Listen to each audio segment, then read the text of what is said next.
Thank you, Nick. Hello, welcome to the Reloading Podcast here on the Firearms Radio Network, presented by Primary Arms. How's everybody doing tonight? Doing good. Gee, I wonder whose phone that is. Mine. As always. You can dress your kids up, but you can't take them anywhere. Dang it.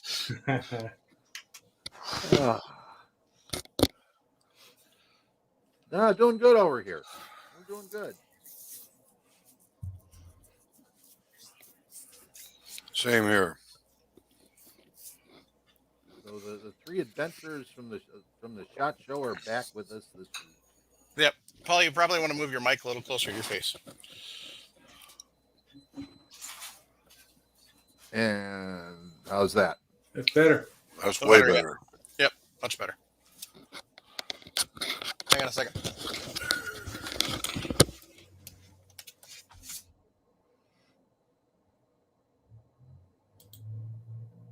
So any new reloading stuff that you guys caught while you were there? Not much. The stuff from Forrester. What was the stuff we seen? Barry's that tumbler. I don't know if you saw Nick's post on that. No, I didn't see that next post on that. So Barry has, I don't know if it's new or if it's something that they were kind of pushing. So they have their vibratory tumbler, and they added a feature where it's got like a clasp system that allows you to change hoppers, drums. So the cool thing about it is if you want to have multiple batches of brass ready to a vibratory tumble, you can do that. Or like we thought about, powder coating. If you have a big batch of stuff you want to powder coat, get your media, put your lead bullets in there, powder coat it. But you can have one with Jeweler's Rouge in it, Yep, one absolutely. with just walnut. You can have. It wasn't bad. It's only like $70. Yeah. You get two of them. So Which one was this you were talking about? The huge one? no, the Barry one. Barry. Oh, yeah. I want the huge one. Well, I know you do. Don't we all though? Yes. Putting Jim to sleep over there. You know, Alox Nation is. And now you're too far away from your mic again, Paul. We're gonna have to figure. Pull that damn thing out there, Paul. Oh, no, never mind. Does it swing towards you anymore? There you go. That's better. Okay. There we go. Fabulous. Yeah, unfortunately, Paul's problem he has right now is because of the computer he's using has a massive graphics card in it. For those of you who don't know what that means, it means it generates a hell of a lot of heat.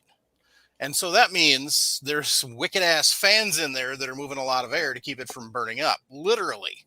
4 fans and a laptop. So what happens is if Paul's microphone is too close to his laptop, everybody gets to join in hearing the cooling fans, which comes across as an obnoxious buzz. So, Paul, unfortunately, normally if this is something we get adjusted, now that we figured it out, this is something we'd get adjusted before we go live. Unfortunately, I had some family drama tonight, so I popped on literally about 5 seconds before I said, hello, welcome to the Reloading Podcast. So we didn't get a chance to do that, so now we got to do it on the air. So it has nothing to do with Paul not knowing what he's doing. It has everything to do with us adjusting everything to make it work. So you guys don't get to listen to the. Yeah. So. Okay. So you were talking about the Barry's Vibrating Tumbler. Mm-hmm. That was one real good newer that I've seen product. Still think you saw the new Forrester one. RCBS, they're really pushing their Loadmasters. All the new line of their new line Loadmasters. Yeah. I got a video I shot of that, but I've got to get it posted. Something new that I saw from RCBS is their case gauges. They haven't really pushed those as much in the past. No. And that was they had a 40 case gauge for their Pro Trucker 5, so you can It's nice, small, little, compact. Just it's actually about the size of this piece of brass. It's all sizes it is. Yeah, I didn't get a so, chance to look at the Pro Chucker because there was people in the way. yeah. But So that product I posted about the one where it separates cases by head stamp was cool. I don't know how much it would affiliate with what we do, Yeah, you but got to be some small manufacturer Yeah. to need that. well, or pick up a lot of range brass. Yeah. Or if you like 3-gun, and then you just take all of your brass and throw it in the bag. mhm. Then I could see that being a need. Or if you're you're going to the range and you take a range trip and you take a whole bunch of different cartridges and you just throw all your brass in a bucket at the end, then it could be handy. But Mhm. I think for what the cost was suspected on that it's probably not something your average reloader is going to No. have in the budget. No. But Buy that and a Mark 7 and open up a business. That's yeah. right. If you got $20,000 laying around. So John W. said his wife gets mad when he wet stumbles in her washing machine. Well, then you need to learn how to clean that washing machine better because, yeah. And then LBJ, Lead Bullet Junkie, said mine gets mad when I use the oven to dry a batch of brass. Yeah. So I saw a trick the other day for shoes that I think will actually work for the whole brass idea in a lingerie bag. So basically what they do is they tie your shoelaces in knots when you're trying to dry shoes. Because what happens when you throw shoes in your dryer? Oh, I know where you're It sounds like Jim driving down the road with that 5-gallon bucket of sand trying to shine brass. I don't even get the effort. I mean, it's like Jim's like, oh, I'm sorry. That's about as far as I can lift it today. Oh, it's too heavy. What the hell, Jim? Come on. Yeah, man. Too much that full arthritis in finger. that finger. That finger won't straighten out. That's it. That's all you got. Jim is. Did you get rear-ended while digging for gold again?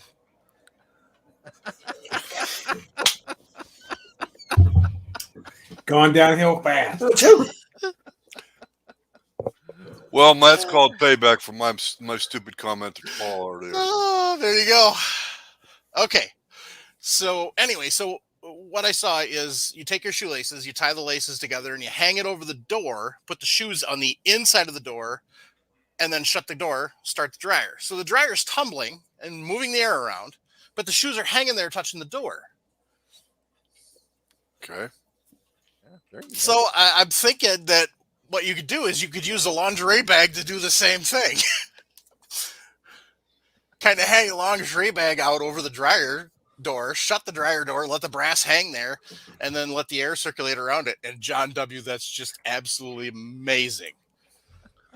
Now, Vanessa's got a really good idea. Hand buff each piece.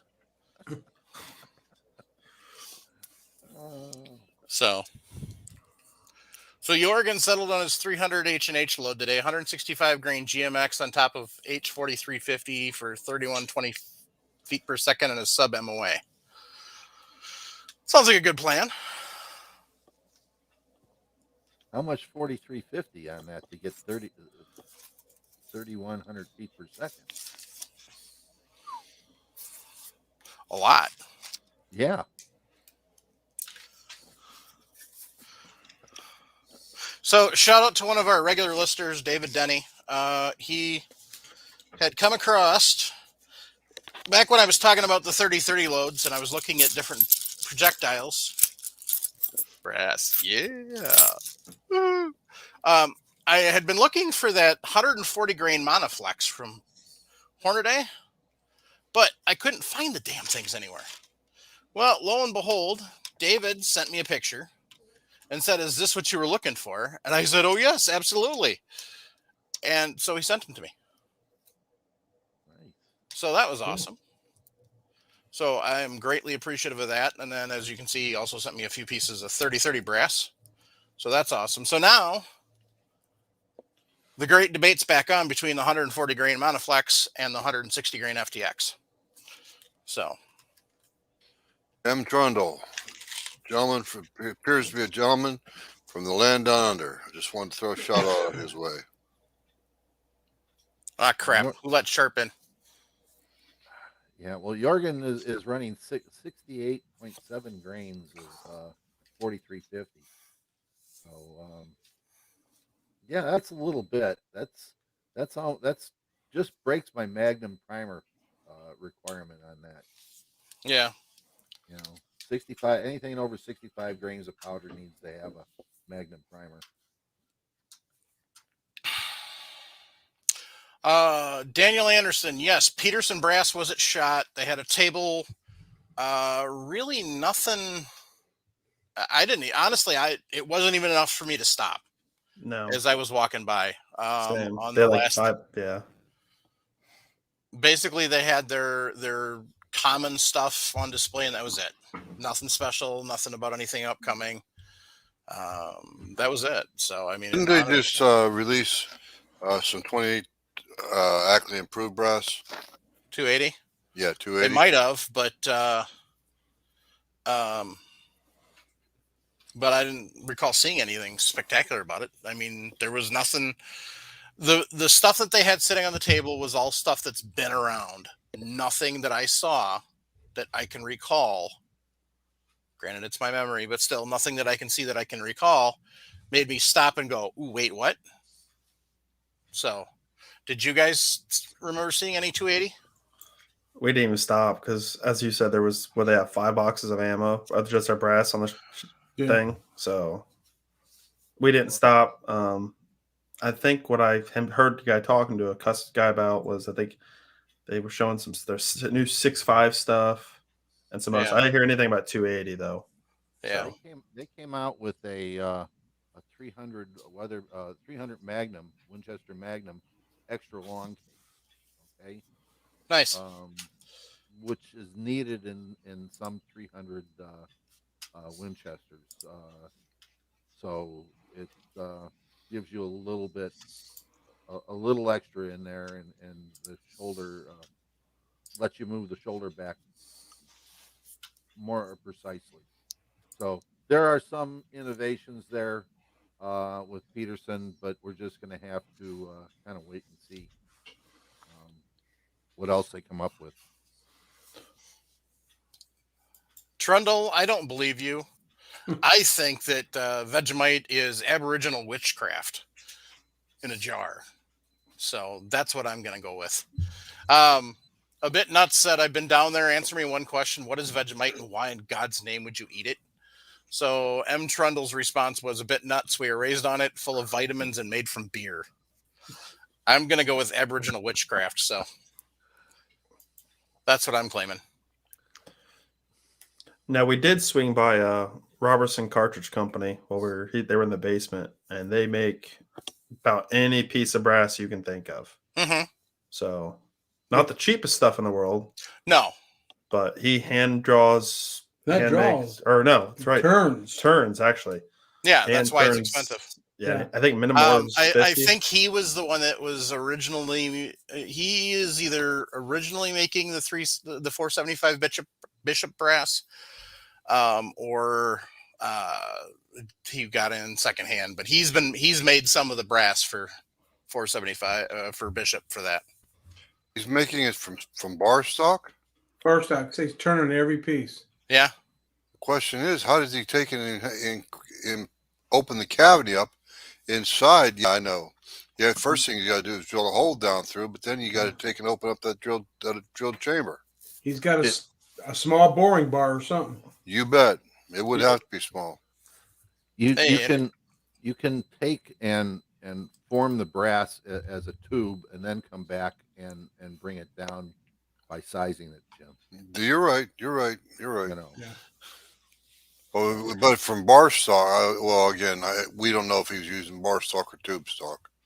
He told us bar stock. Bar stock. He uses bar stock. Well, then he's boring the inside out. Yeah. Wow. Yeah. That would have to be CNC for him to be able to make a buck. But like the guy said, like Nick said and Ray said, buku bucks. Yeah, I'm looking at what we were basically talking about what cartridge, and it was that's Swede, wasn't it? No, that's Siamese Mauser. I've been looking We at. just picked a cartridge, Siamese Mauser. Something I've been looking at, a rifle, and he's the only guy that makes the brass. Yeah, he was taking around $8 a pop, Which I get it's cheaper than that. But then there again, any custom head stamp you want. That's another cool thing. I say we want a batch of brass with our name, our Reloading podcast on the head stamp. We can do it. So, but Yeah, that's the one cool thing that they do is you can have your own head stamp.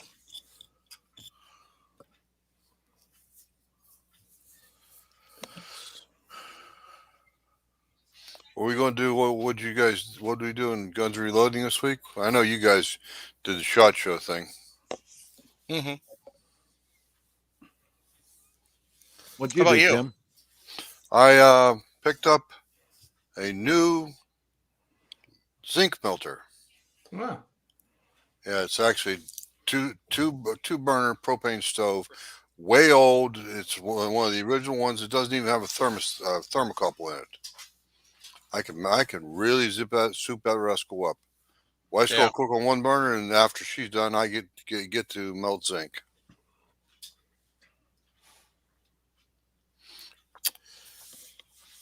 So, Paul, what you been up to? Sorting brass. That's always fun. Yeah. Not. Yeah. About 5,000 9mm and another 3,038 specials. Yeesh. Well, at least it wasn't 9 and 40 and 380 all at the same time. No.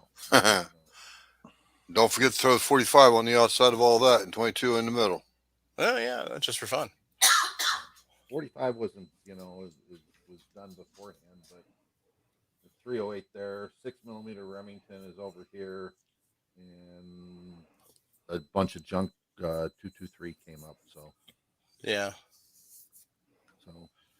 So Guy that comments is asking a question.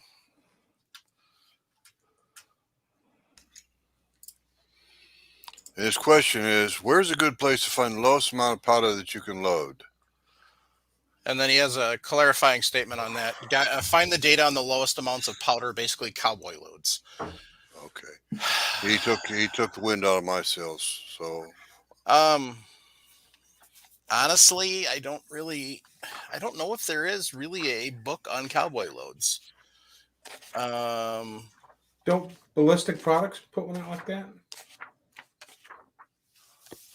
I guess if anybody in the chat shoots SAS, that'd be if you're shooting SAS, you're going to shoot a 38 special. I mean, to be a low volume shooter, so you can look at 2.7 grains of bullseye. That'd be about right. 2.7 grains.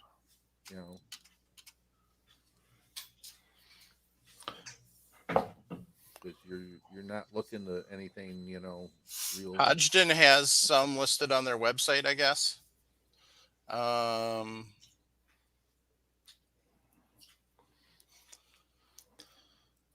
would say anything on you would consider a powder puff load.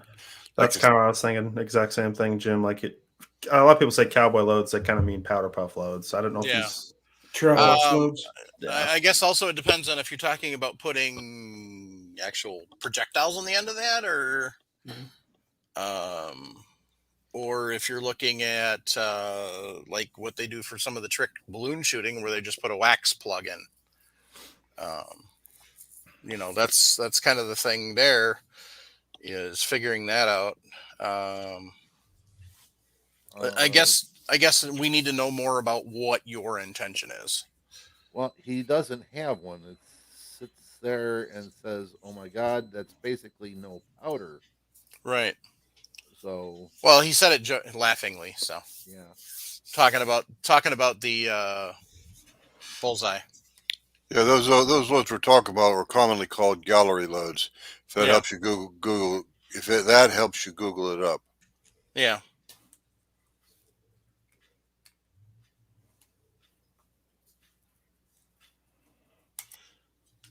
Oh, that's the first smart thing Sharp said in a while. Said Vibratory has Cowboy Action reloading info on their site. So That's aimed at you. That's aimed at you, your direction, guy. The comments. The previous comment Sharp make me wants to slap him. So Sharp said something smartass. no, he said something stupid. So. Oh, that. Shame on you, Chris. Okay.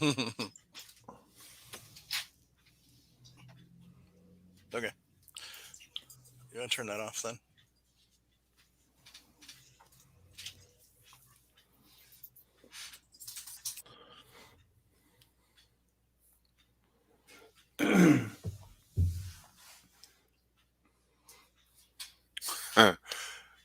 Jeff Kuiper, 8.6 blackout would be called 350 legend, right? No, not really. Not at all. Good try.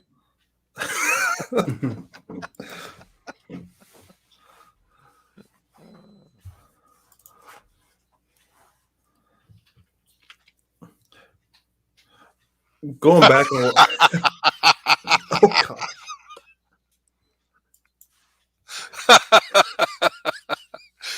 Oh, good one, Paul.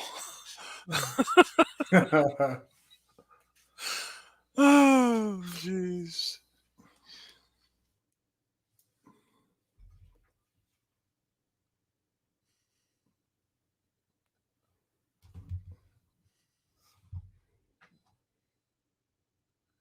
Yeah. Boy, did we open up a can of worms tonight.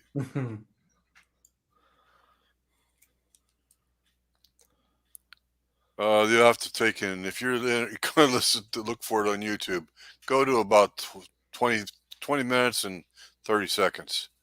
Things went downhill from there.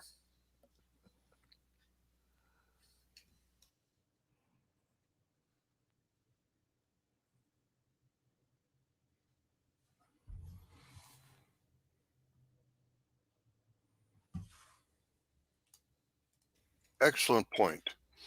John W. put up a comment to guy that comments, learn to make some black powder from scratch if that's your motivation. Trying to make minimum loads and trying to make SHTF kind of stuff. That's a good point. Now, that would actually be a very good survival skill. LFD Research did some black powder load testing for say 9 and 40, and I think that's all they did. No, I take that back, just 9.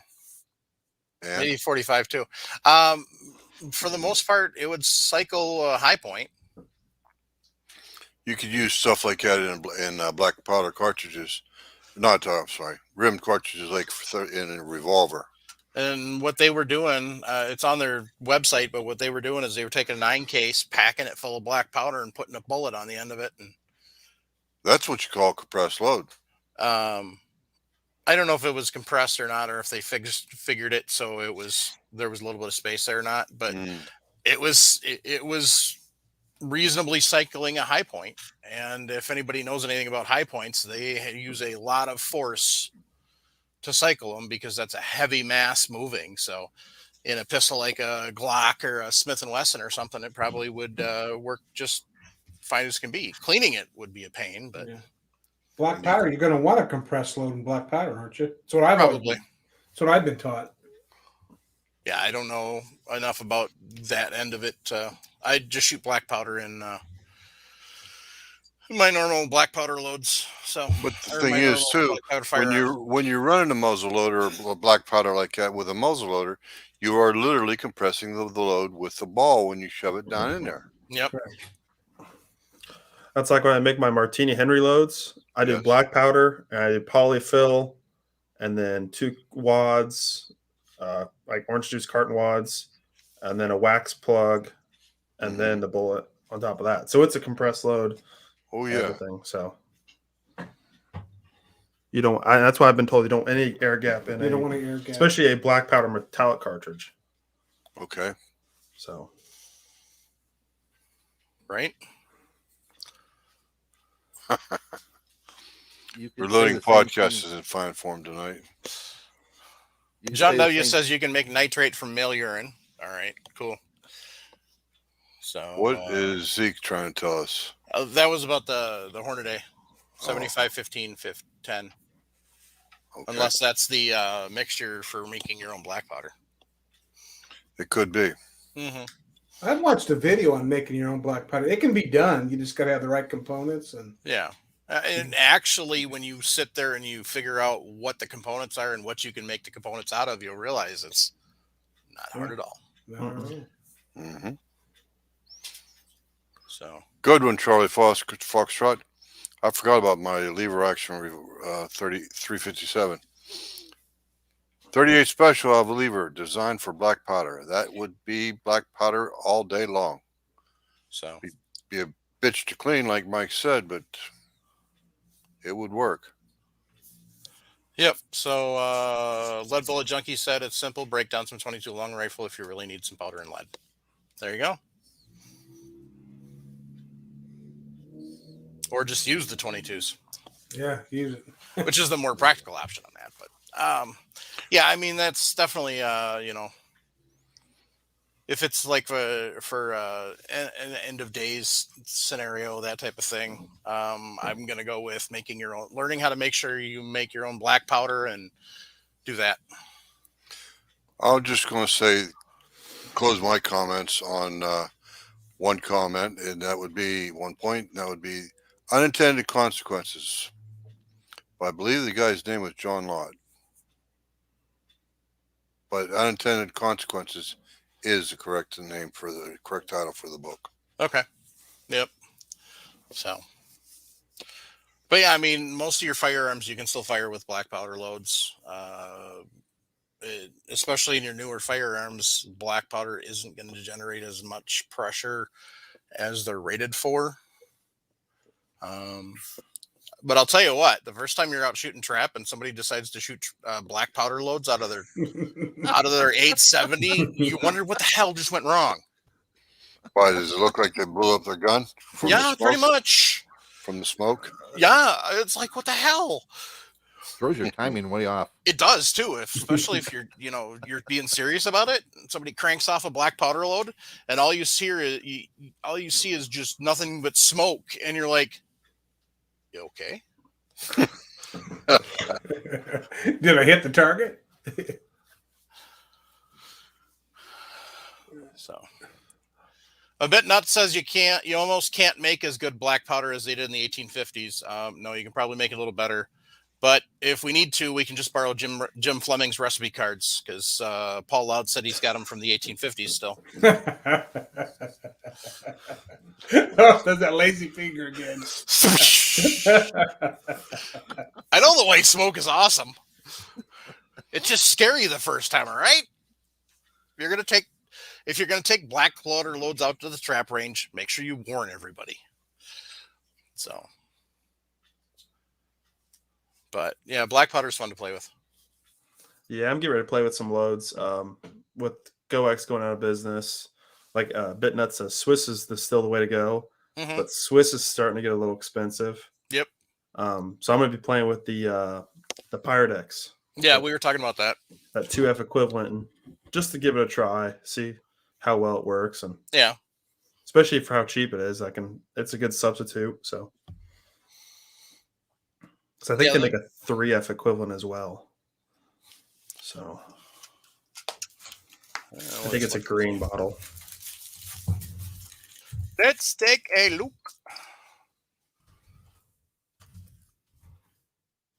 Right there.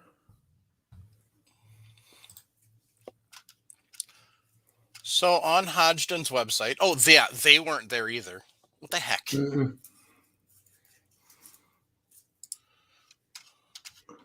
Why show up? They don't have any product, Right? I did notice though that they're starting to get Accurate Arms information on their Hodgdon website. So Yeah. Every once in a while you will start to see AA for for load data.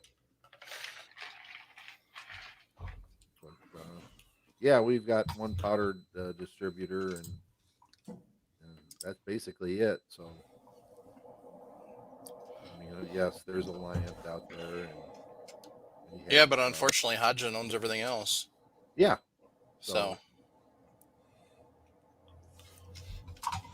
So yeah, they've got the RS Select, which is a 2F equivalent, and then they've got the regular RS, which is the Select is the black powder or the black label. Mhm. And then the standard RS is the yellow or goldenrod label, which also is 2F.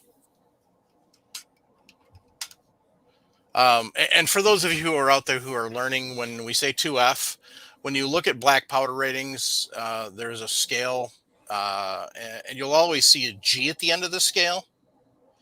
But usually we don't mention the G when we mention the F level. 2F is typically a rifle or a shotgun powder. It's a lot coarser. 3F is usually a pistol powder because it's a finer. So, and then the P, which is the green label, is the 3F. So, and those are designed to use for the exact same volumetric measurement as you would for black powder. Yeah, there's a Texas company that's got a new primer company coming. I saw that, but I didn't see what the company name was. Is that Ammo Inc? No, that's Arizona. No mind. Ammo Inc.'s out of Okay, Arizona, and then they've that's also right. got a plants up here in Wisconsin. So,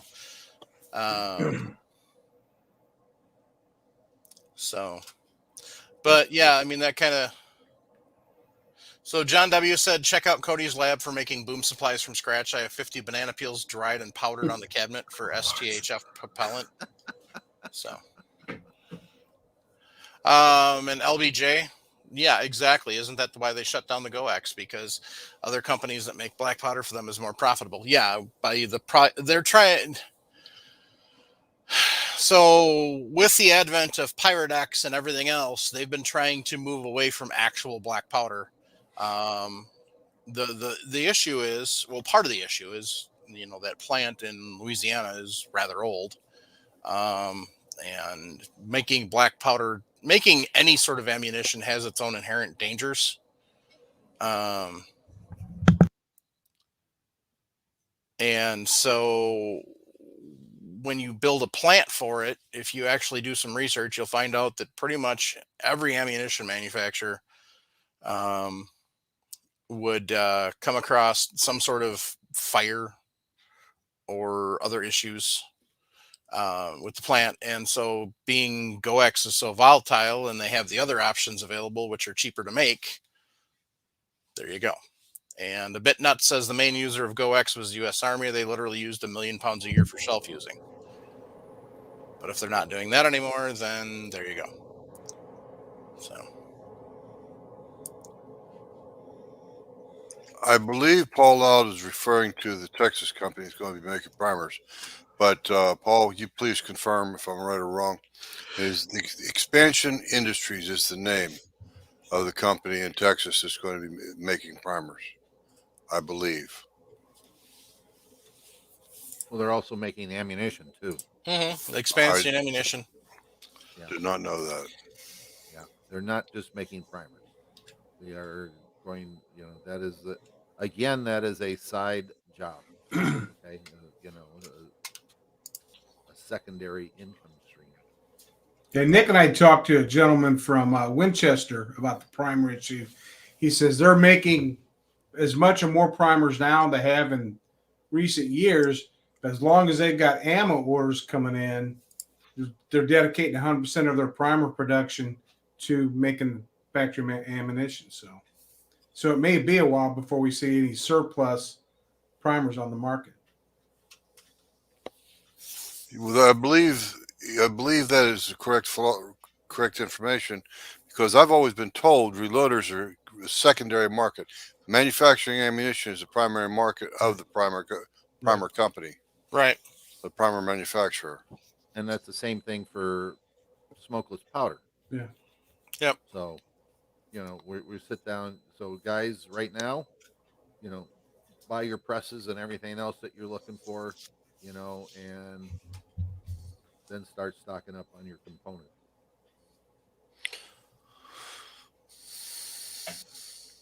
Yeah, so they've got ammunition on the website. They've got a tab for reloading, but when you click on it, it says this page is not found. Secondly, the other issue that's causing shortages is the political environment, people stocking up, hoarding. The hoarders are the worst offenders, and then don't forget the scalpers too. People that are charging $150, $200 for a brick of primers. Mm-hmm. Idiots on gun broker paying $300 for a brick of primers. No, Mm-hmm. Well, I mean, we're still caveat poor as far as let the buyer beware. Yep. Guys, if you're going to pay $300 for a brick of primers, okay. I mean, but if I'm going to do that and I'm loading 9mm, I'd rather spend the $300 on already loaded 9mm. I'm not Right. absolutely, spending, absolutely. Yeah. So no primers to me are yeah, I understand to the manufacturers that they're a secondary line, but I'm going to buy my primers when they become available again, and stock up and just use my stockpile that I have now to shoot with. So, Well, you've done so like I did, Paul. He's simply stocking up. yeah, And all I we do mean, is ride the shortages out, and we right. continue stocking up. Yep. So if we run 20,000 small pistol primers and we have that as a normal, well then that's what we do. Uh, it's just it's always taught that anytime I get below 20,000 primers, I'm in trouble. Okay, so that's uh, that's how I look at it, and I'm not below 20,000 primers. Even though I'm looking here now at all the handgun brass that I have, I will have to use some small pistol magnum primers on some of them that I wouldn't normally use, because I want to save some of the regular pistol primers for some low powered target loads. So, and I have a couple of guns that do not handle hard primers very well. Um, the trigger jobs on them are at the point where, like Power Customs sits down and says that the only primer that will work 100% of the time with this is a federal primer, federal small pistol primer. I got some of that stuff, and that's ain't gonna work with anything but that. It's not your average everyday Glock. Mm-hmm.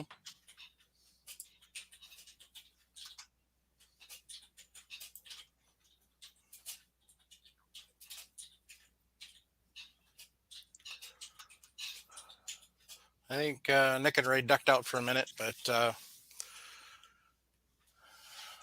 Well, we got a bit nuts sitting there saying that he thought he was getting robbed for $30 for 1,000 primers. He's yeah, saying he remembers that. He remembers it, not this, not current prices. No, I'm just sitting there saying that I have primer boxes, 1,000 of them that are marked under $10. Okay, Yep. so I remember uh, paying $4 for a brick of primers. right, but I still have a box that's listed under $10 for a box because it's set aside for one gun, one. That's what I did. It's one gun gets that box of primers for that load.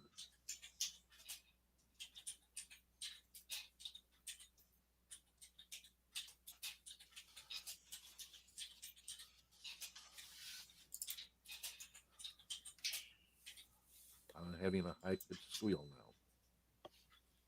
now. I'm not hearing that, but Okay. interesting.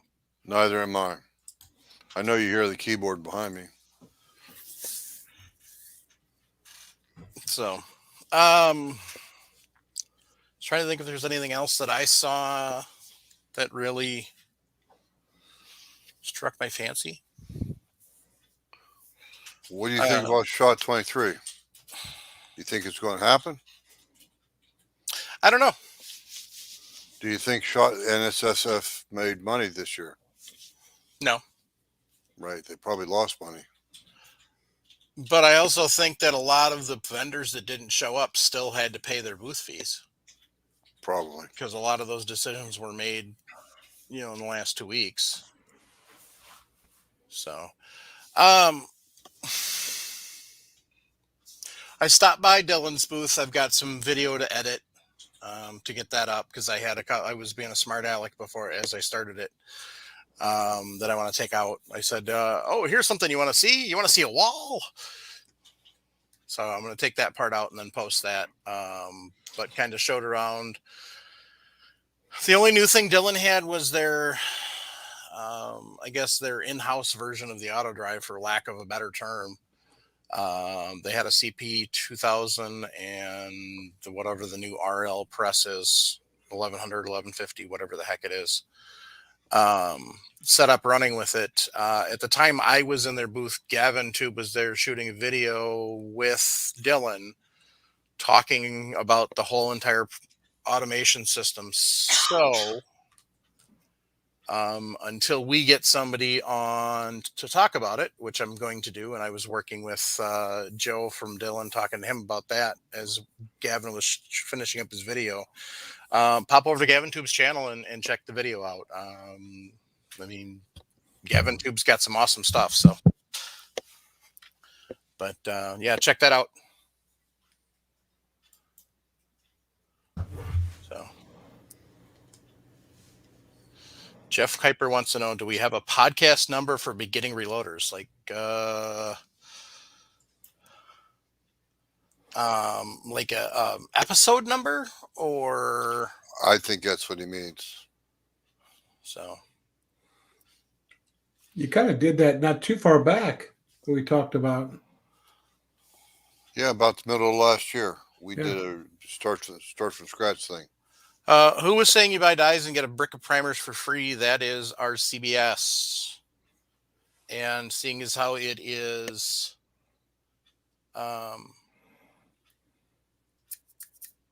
Vista Group, it's supposed to be CCI primers. So I remember looking at the whole thing was like $150 though. Yeah, it's not their cheap dies. No, it's their good dies. I think it's their matchmaker dies. Why not? Yeah. Yeah, I mean, if you get 1,000 primers or 5,000 primers or whatever it is, I think it's 1,000. You pair up the price of the primers now. So, yeah, Facebook user that just posted, sorry, late to the show. Did you talk about the new primer manufacturers started in Texas? Yes, we just got done talking about them. It is Expansion Ammunition, and they do not have anything for sale on their website yet. So when I'm looking at that thing from RCBS, it's saying it's only a small amount of dies you can select from. Yeah. It's 6.5 Creedmoor 308, 40 S&W, 9mm, 45 ACP, and 223. Yeah, of course. So there goes my options to get like 6mm arc. Right.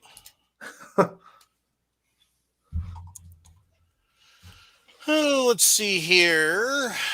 I'm scrolling through the old episode lists and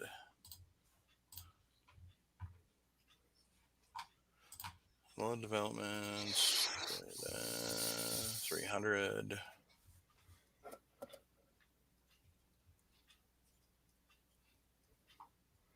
All right. So pistol basics, we started episode 329. Shot shell basics was 320. And then rifle basics was 337.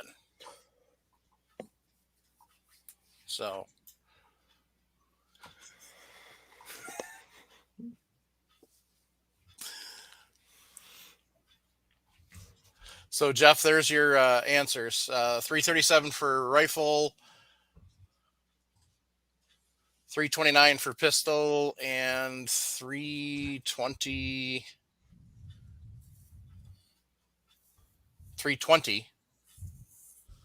for shot shell. So,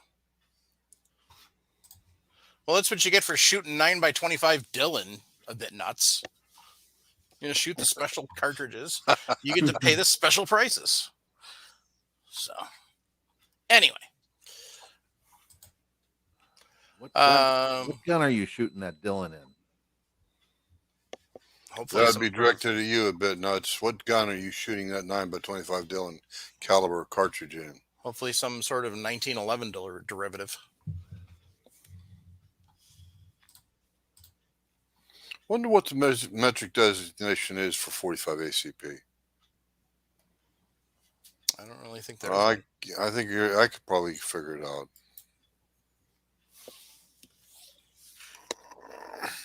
Oh, he's shooting it out of a modified Glock 20. I'll bet it's special. 9mm on steroids. Yeah.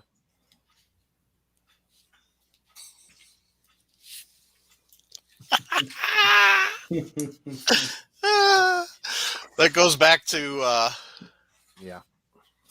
this comment, Jim. Yeah, I got it.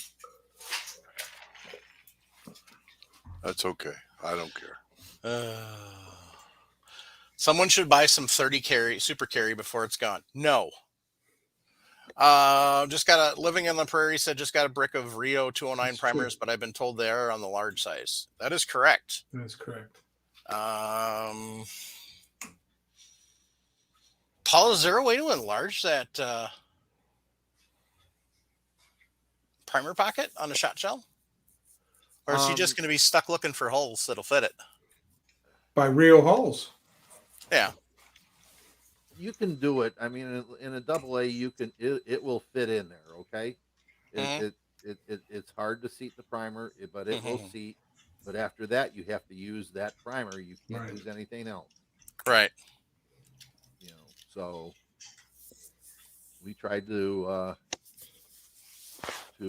stick with the standard 209s. You know, Winchesters, Federals, CCIs. Exactly. So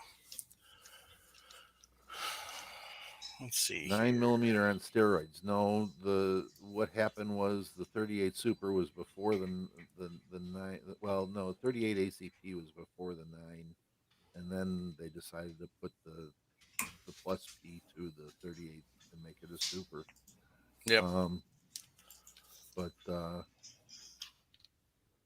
yeah, you're going to get 38 Super in a 5-inch gun. You're going to get 200 feet per second more.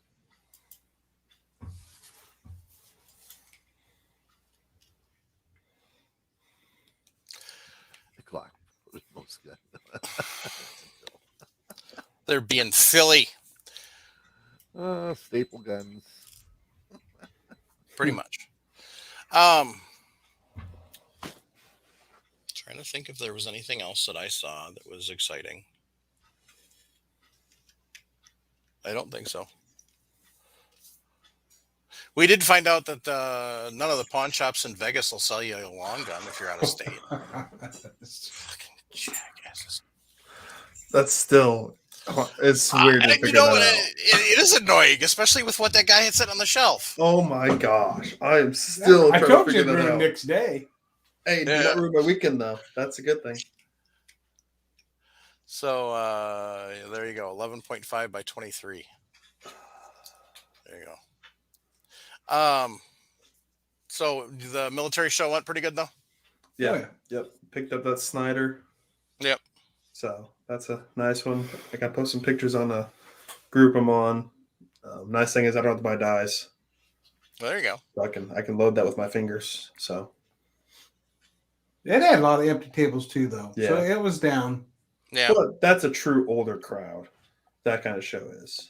Yeah. So You looked at the crowd for that. It's about the median age of that. You were probably mid-50s, if not older. Mhm. I was probably the youngest person there.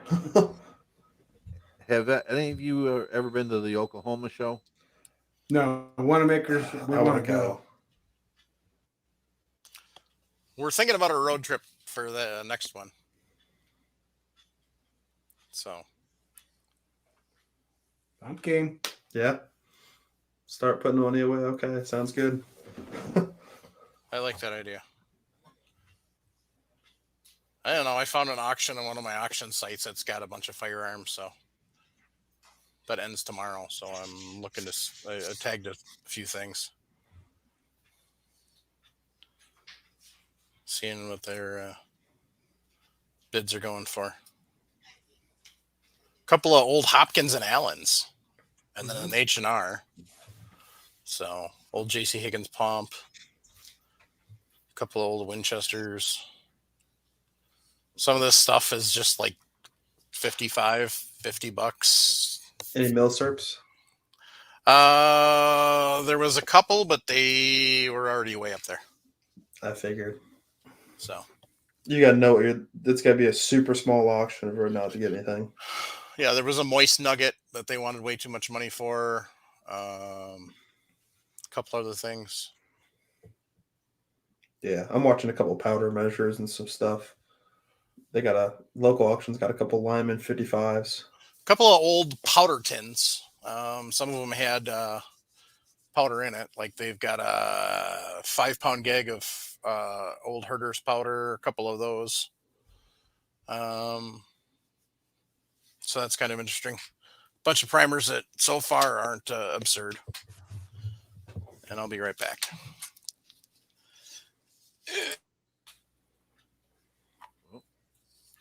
They're all bailing on us. Yeah, they all bailed on us. Here we go. I got. Oh gosh, what the heck's Jim doing? Chris, I did look at that Aero Precision bolt gun. It's very nice. The price point's not going to be too bad on it. So I'll be interested to see what the true price is when it comes out. I think the chassis is going to be a little expensive. I think it sounds like. So, Yeah, but it was a complete chassis. yeah, they do everything. And I don't know if you saw the video, Paul. Their QD mounts were incredible because they hand turn those themselves. It was very nice. Yeah, but I don't mind buying a whole chassis for $1,200 if it's whole. Yeah, But when somebody wants to sell me a chassis for $900 and then I got to go buy another $250 buttstock, and then they want me to put a 15-inch forearm on it for another $250, I begin to sit there and say, what I understand your CNC machine time is expensive, but yeah, right, guys. Okay. yeah. But Aero Precision can sit down and say, all right, we're selling you a complete chassis here for $1,100 or $1,200. I can get an action for, they said they were going to be under 1,000, so let's call it 900. So I'm at $2,000. Spin up a barrel, Savage small shank, 450. On a good manufacturer, and $200 on a trigger, and you're pretty much there. Yeah. So don't forget your rings and optics. Oh yeah, I know, but you got to put that to any gun. You're sitting there, True. and I'm surprised that there's a lot of companies that are coming out with affordable optics that are performing not as good as Night Force or Swarovski but they're in the Leopold and Vortex Clarity line. Like I looked at those Arkans, that one that's been hitting the market big here recently, and they have a scope. It should be worth about $3,000 because how clear it was, the nice adjustment and turrets, everything, and it's sub $600. $550 $150. Yeah, Okay, it's incredible. so that's what I mean. What's the other one? Blackhound, or is it doing the same thing? Um, you know, optics are coming down in price. You used to sit down and say if you spent $2,000 on a rifle, you had to spend $2,000 on optics. Um, mm, Getting down there now. Yeah, You I know, would say even half, if not a quarter, almost anymore. You can get away with a good optic. right. So, was Arkin at the show? Yeah, I stopped by their booth. I actually got their business card. I'm going to send Okay, it to my buyer at work, and I want to start carrying their optics there you go. because we don't carry much. We carry Vortex, but we don't carry their higher end stuff. And Hmm. we sell some good, nice precision bolt guns, some nice AR-10s, AR-15s. I want some nice optics to sell. I'm like, when I can't get the Vortex, of course I don't. I understand because they're $1,200-$1,400, but most people can afford a $400 or $500 scope to put on a gun. Yeah, So yeah. I mean, I don't have. I have one scope that is what I call a cheap scope. It's an SWFA, 10 power.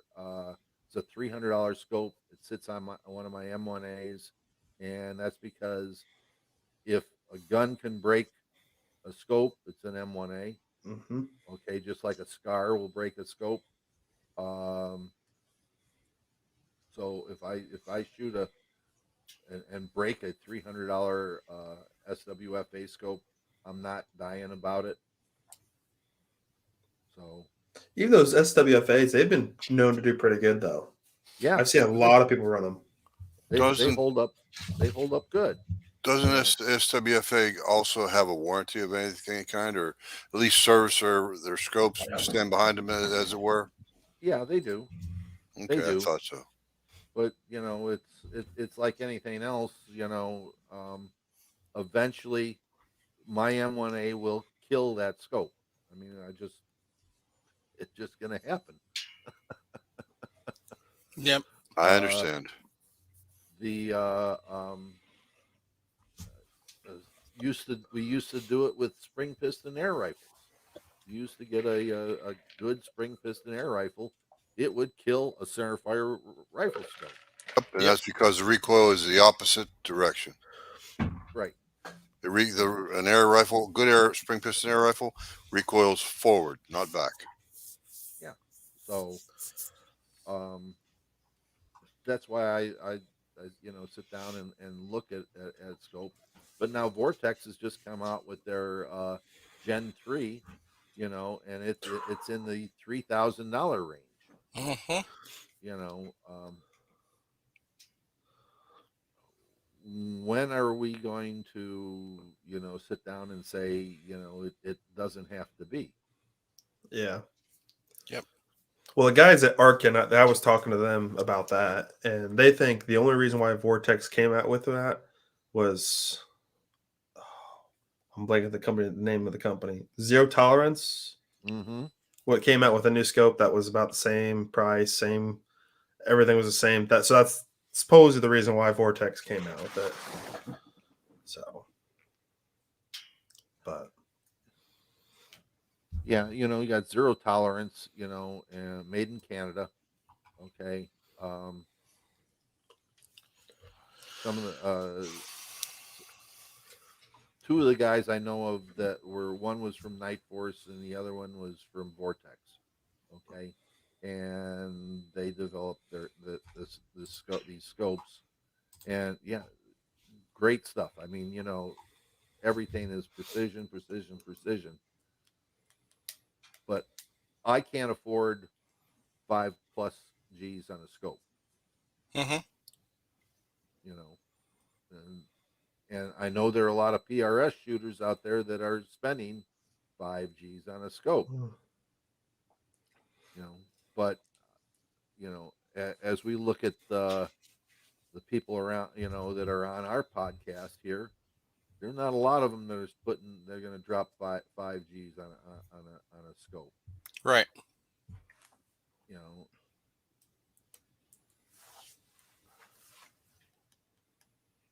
what more are you getting? I mean, you're getting the greatest glass and everything else, but as Nick is saying, that the glass in the Arkin is just as good Mm-hmm. from Yeah, what we Japanese can glass. Yeah, it was incredible. And I know, you looked through it. It was, especially for $550. Most time you were going to buy it for $550 5 years ago. You weren't going to get a good scope, but you could clearly tell a difference between a $500, $600 scope and a $1,200 scope. Yeah. Anymore, it's so close. Especially for the needs you shoot around our part of the Absolutely. country. Yeah. If you're if you're shooting 300 yards, that's a long shot around here. Yeah. Different parts of the United States, out west, yeah, you may need a better glass.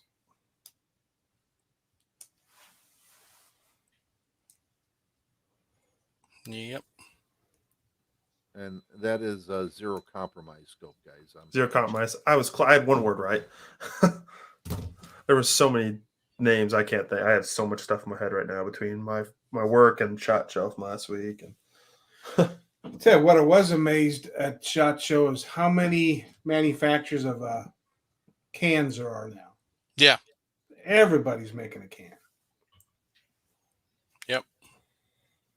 well, Aero Precision, for instance, Yeah. making their own can. Mm-hmm.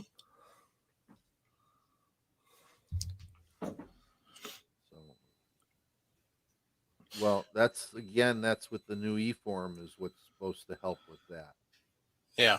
Yeah. Okay, so they're talking 90 days now to get a can, which is unheard of. I was kind of amazed that the ATF was there at the show, and they had quite a good crowd around them. So they were getting a lot of feedback and showing a lot of people what they can do, and it was nice. Well, Homeland Security as well. And Homeland Security, we didn't stop and talk to them. Didn't have No. a need to, but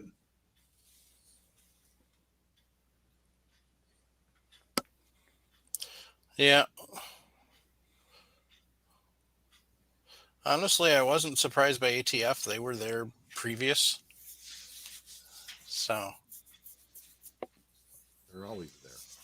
but yeah, Homeland was a little more on the, a little more of a presence. So,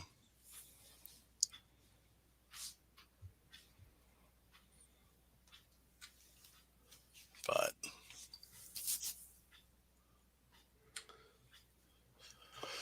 I'm just looking through my notes to see if there's anything that I missed.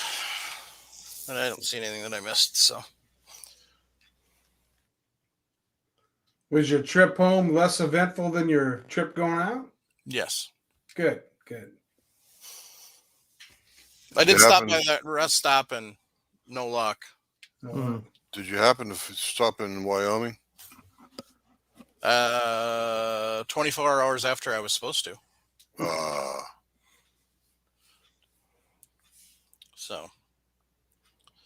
So I was unable to meet up with Mr. Sharp I'm sorry to hear that. and his better half. So, That probably would have been a good time.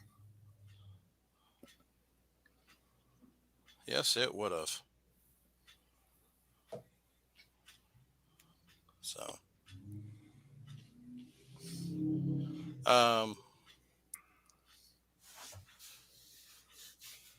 yeah, I posted in the Reloading Podcast group asking if anybody lives near Grinnell. Because I lost my set of keys in a rest stop in between Grinnell and Des Moines. So I was hoping maybe somebody lives there. I thought about getting a metal detector and trying to use that to look for them, but by the time I thought about it, there wasn't really any place that was open to find the metal to buy a metal detector that was reasonable. So I'm sure they'll turn up eventually. But well, you guys got anything else that you can think of off the top of your heads? No. No, that 8.6 blackout was pretty cool, but not knowing much about it, there's not much to talk about.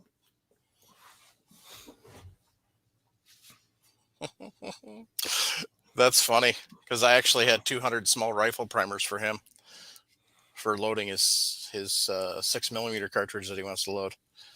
8.6, isn't it? Wouldn't that be about what, 34 caliber, maybe 33 caliber? So 338. yes, 338. Supposedly, I was being told it was a modified 308 case, but I'm not. Well, I Look at mean, some theoretically, photos. you could blow up a 308 case to fit a 338 bullet without a lot of work. Mm-hmm. Mm-hmm. It just doesn't. They do it with the 30-06, so It doesn't make sense. Yeah, that's 338-06. right. Pretty much. So.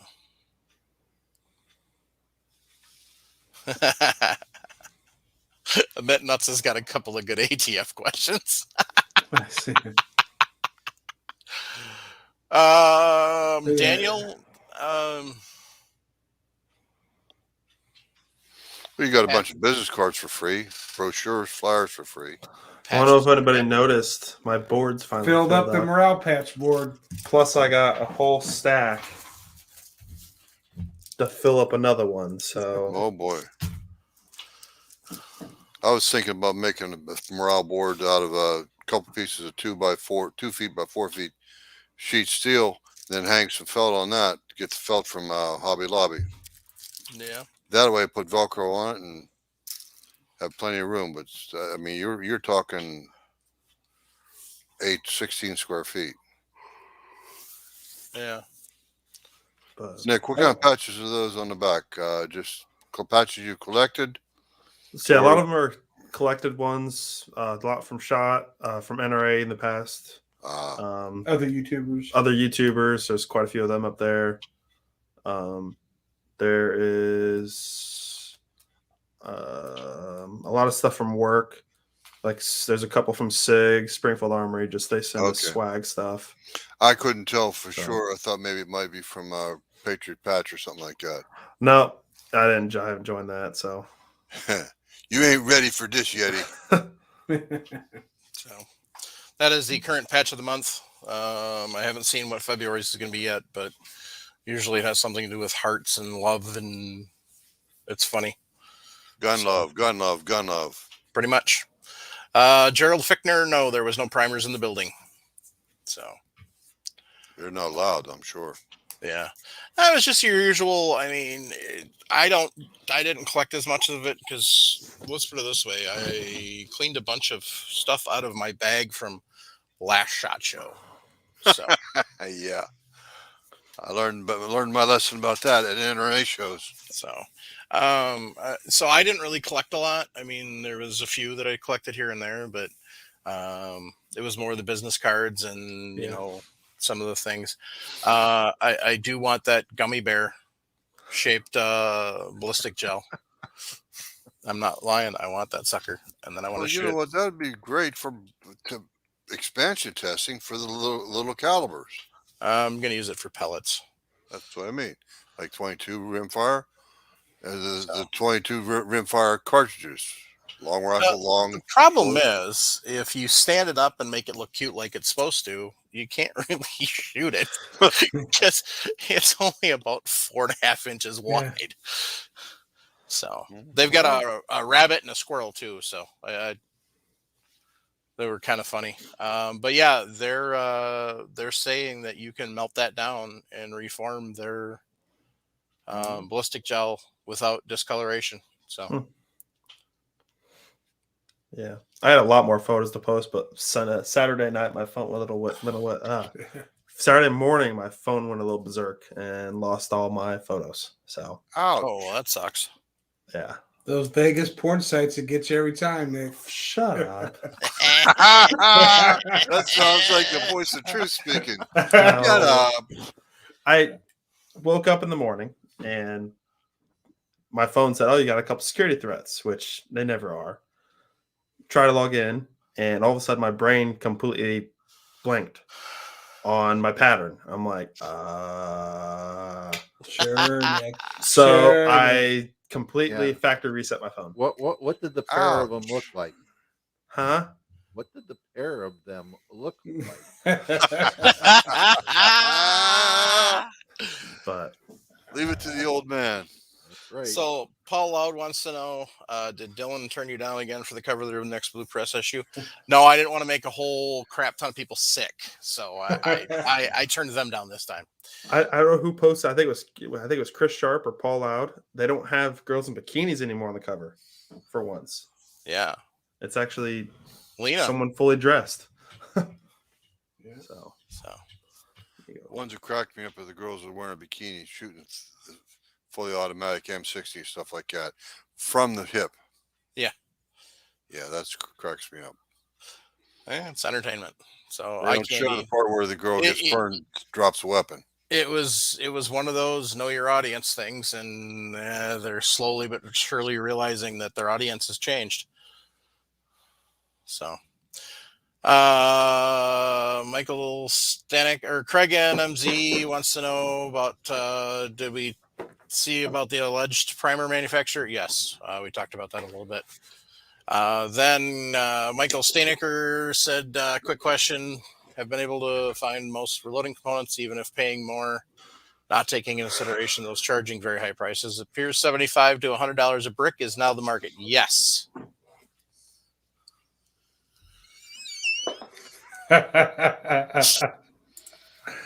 Oh, I saw another bird flying out there. I got to change the subject. I will say I had two great meals while we were in Vegas. One was during range day at a food truck. God. Oh, that was unbelievable. We had a rice bowl there that was teriyaki. incredible. Oh my god! And the other was the Italian restaurant Mike took us to, and I want to thank you for that. That was very good. Yeah.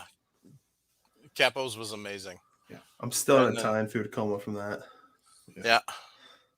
I Ray, what was her name for the waitress's name that you had a great meal with?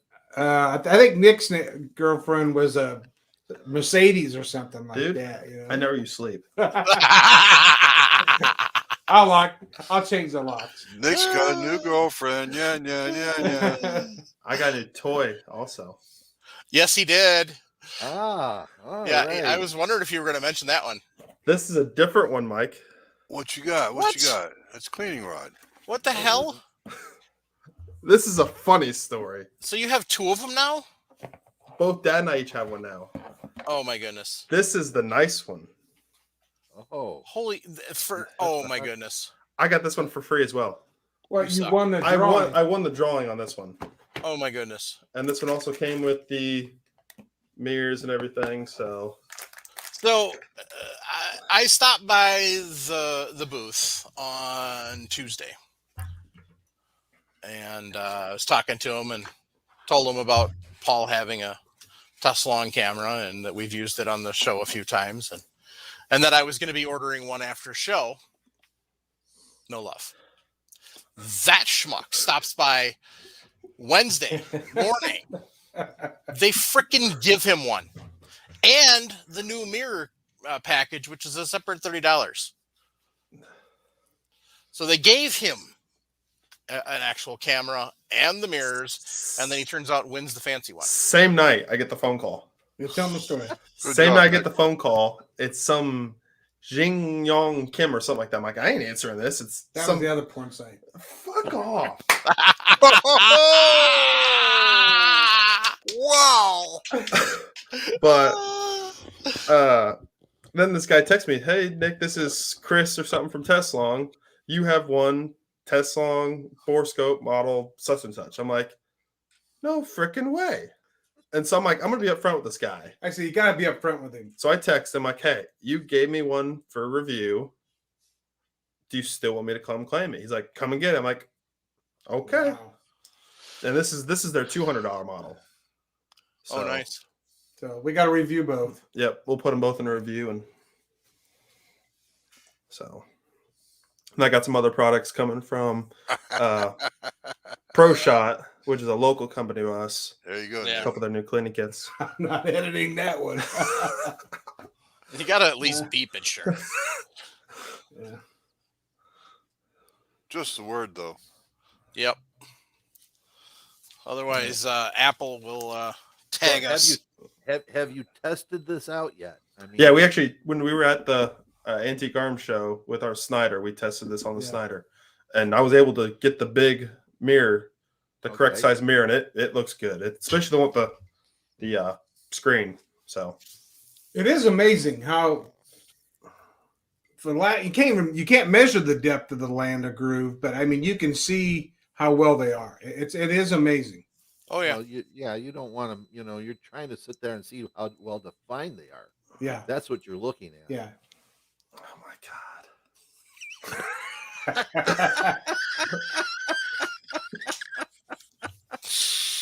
No. Oh my god! Hey, That's Paul what Loud, I don't think that would work very well because they have the rigid version. Oh God, Mike! You're going to Yeah, get an F rating from Google. Remember that It's awesome. This thing don't Remember bend. that- This thing don't bend. Jim has got the one that bends. Okay. So what you're saying is Jim does the home colonoscopy. Yes, Is that rib for pleasure? Self-examination. Yep. Loud, you are terrible. I thought I was the one. I thought I was the one you persecuted. Boy, you nailed Nick and Ray real good. Jeez. Yeah. Oh, geez. Anyway, so yeah, we'll look forward to those reviews from you and some other videos you got coming up to put up on your channel and our channel. Yeah, I know.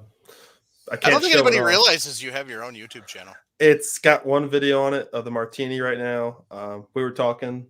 We're gonna start doing a lot more, especially with the Snyder rifle. That'll go up on there. That's another cool one. There's not a ton of videos actually on YouTube of the Snyder besides Rob from British Muzzleloaders. Yeah, I don't. Yeah. But By the way, Nick, check your Facebook Messenger. No, I saw that. Yeah, Okay. that Springfield is intriguing, but it needs a lot of work. Hey, Nick. Yeah.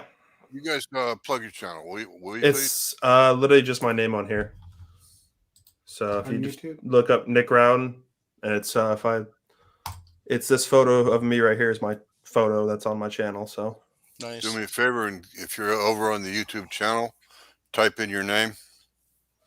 Yep, I can throw it on there. Some people would misspell it. Roweden.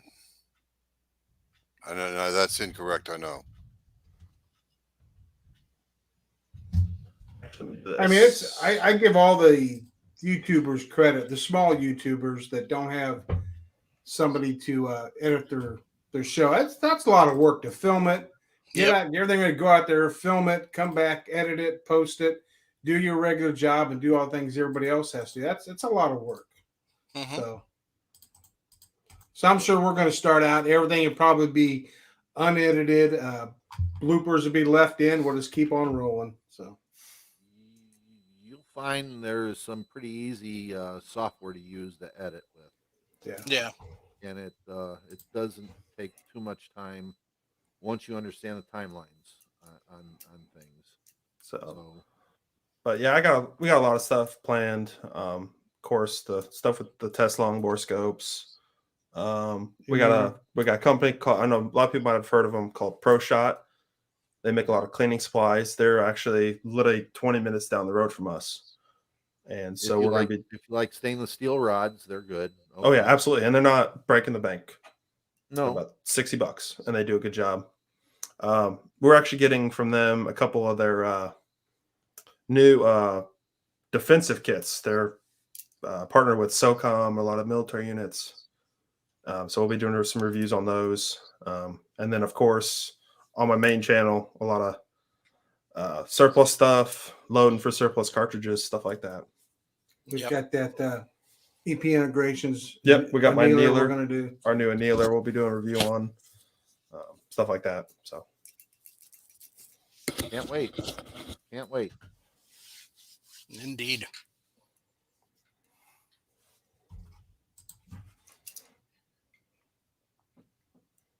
And we're thinking about changing the name of the channel. So I do a lot of barbecue stuff. So we're thinking a new name.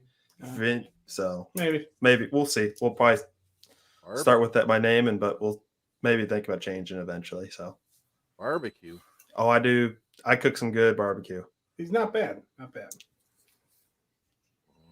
I don't know. My wings.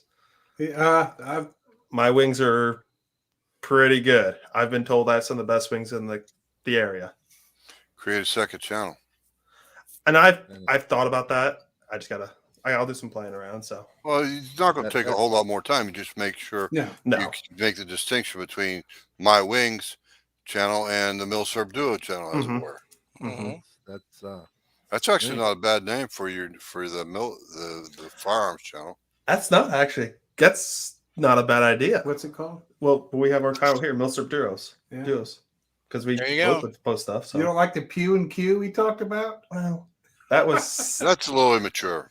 yeah. Yeah. So, I mean, No, I'm not criticizing anybody, Ray. It's just, if we want to present a professional in front, Yeah. Milsurp Duo is a lot more professional than that other thing.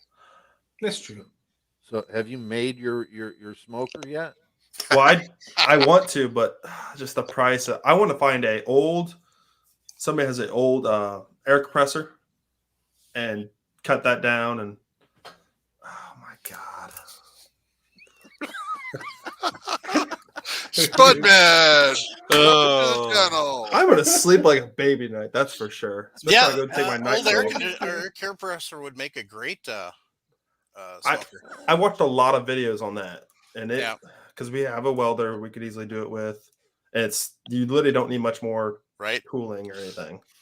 So, because I have a pellet smoker now, I want to get into the offset stick burning traditional smoking next. So. I've got a what the hell is it? A Brinkman. Ooh. Traditional in the garage. If you want it, come get it.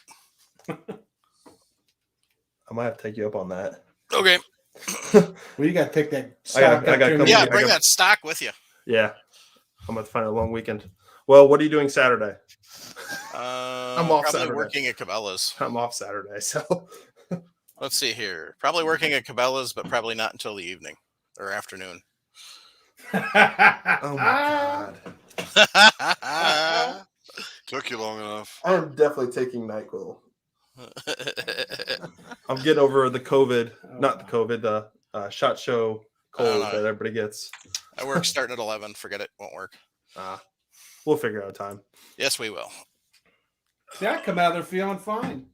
I got a slight nasal cold, nothing crazy though. You know when you're bad as that's because he snorted more cocaine than we did. Oh, Coker. You know when you're bad as far as barbecue is when you have 5 ricks in your backyard of different wood. Okay? Oh yeah. Yeah. That's when you're bad. But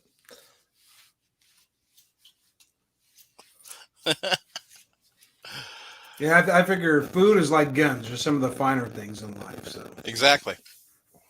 So food, guns, and alcohol. Yep. Here. That's a mixture that doesn't mix well, but hey, what the heck? No. I mean, he's close. Can I block Chris Sharp? No. Chris, and I was going to send you a friend request on Facebook. No soup for you. Oh gosh. just like you told Nick after we walked out that gun store or that pawn shop. No soup for you. Yeah, so this guy had a bunch of nice old stuff on there, and he was just a dick. He was over like a block away from the Strat, and we walk in, and I didn't even park the car in front of the building. It was down a little bit, but it must have been right in front of one of his cameras, because we walk in and we're looking around. And he goes, "You guys from out of state?" Yes. I ain't even going to show you nothing then. What the? So, yeah. So that was stupid. Nick was heartbroken. He was, because there was a couple that Nick really wanted to look at. There was a couple I wanted to look at too, but wasn't quite as heartbroken as Nick. It's all good. But we found out what happened there at the Strat mic. Yeah. A lady was going to jump. Oh shit. And go splat.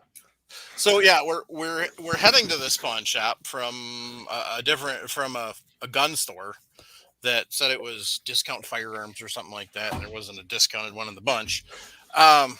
So as we're sitting at the stoplight, all of a sudden, all these emergency vehicles come flying by, and they all go over to the Strat. But we couldn't figure out what was going on at the time. And we didn't think it was that serious till we drove back around the block, and there was like 3 ladder trucks, a couple of engines, like 3 EMS rigs, 20 cow cars. Yeah, all sitting out in front of the Strat, and we're like, well, oh. So I have Pulse Point on my phone because of the boys being on the department. And so I switched to Las Vegas, and all it said is rescue. So we had to try and figure out what was happening, but I guess somebody was going to jump. So.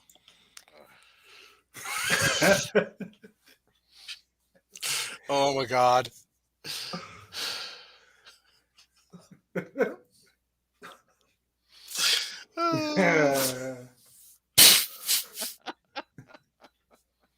Chris Sharp, I'm definitely not buying my arrow from you now. What?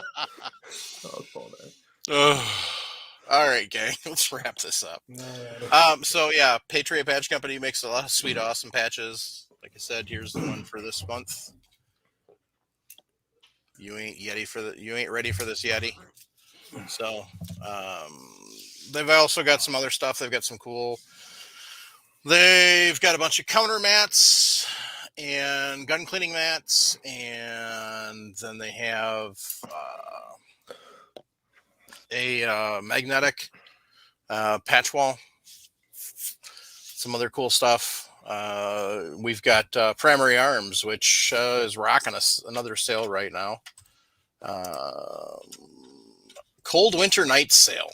So make sure you swing over and check that out. And remember, Primary Arms sells firearms too. So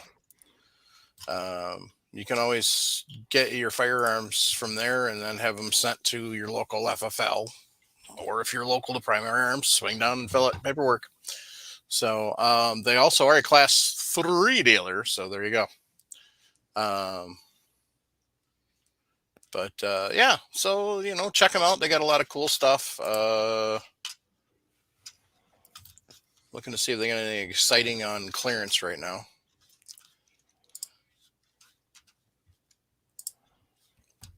And I don't see anything real. Oh, they got a Radical Firearms. Where'd it go?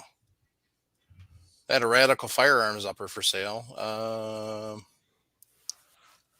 Bunch of other stuff. Some Grey Ghost Precision stuff. So, some laser bore sighter stuff for different cartridges. So, ooh, NC Star ballistic plate level 3. There you go. So, yeah, lots of fun stuff. But check them out, primaryarms.com. See what they got going. But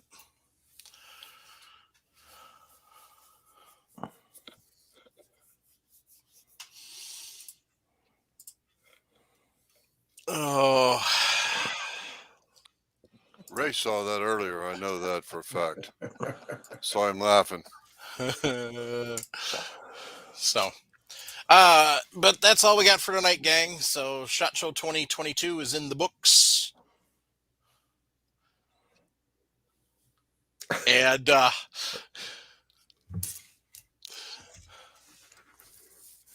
my gosh. Oh my God.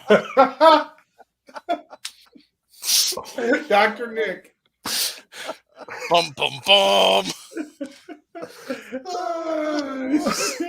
Nick, you got to stop being so easy to embarrass. I didn't do nothing. Neither do I. I get played for it. Good for you. Just remember, when they stop picking on you is when you got to worry. That's right. You bet. We all take our turn getting picked on. That's right. You bet. We all take our turn in and over the barrel. That's right. All right, gang. On that note, keep your brass shiny. Jump on the mill short bus. Teach them to shoot and reload when they're young. This is for you, Ray. Oh God. Ray or Nick? Ray. This is for Ray. Okay. He was talking about how, good things in life. Money, cheap gratuitous sex, and senseless violence. Ooh. Don't forget scotch.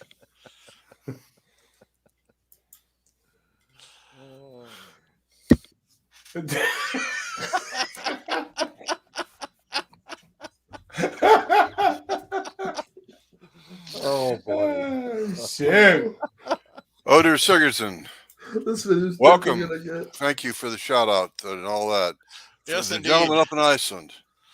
I bet you it's warmer in Iceland than it is here. I'll bet. It probably is. It's freezing ass outside. Yeah, that's just freaking. That sucked going from Vegas to I went Vegas, Arizona, New Mexico, which wasn't too bad because I was going across the northern part, so it wasn't as warm. But then all of a sudden I hit Kansas and I get out and I'm like, holy crap! Yeah, it's currently -1 right now. Feels like -10. It's like 7, 8 out right now. Freaking sucks. -1 in Wisconsin. Close enough. So, But it's about 45 degrees here in North Carolina. yeah. 18 So, Jim? here. Oh, sorry. Support the Second Amendment, guys. That's all I can say. Two-way all the way. Join something. Join a gun club. Join a state association, state gun and rifle and pistol association.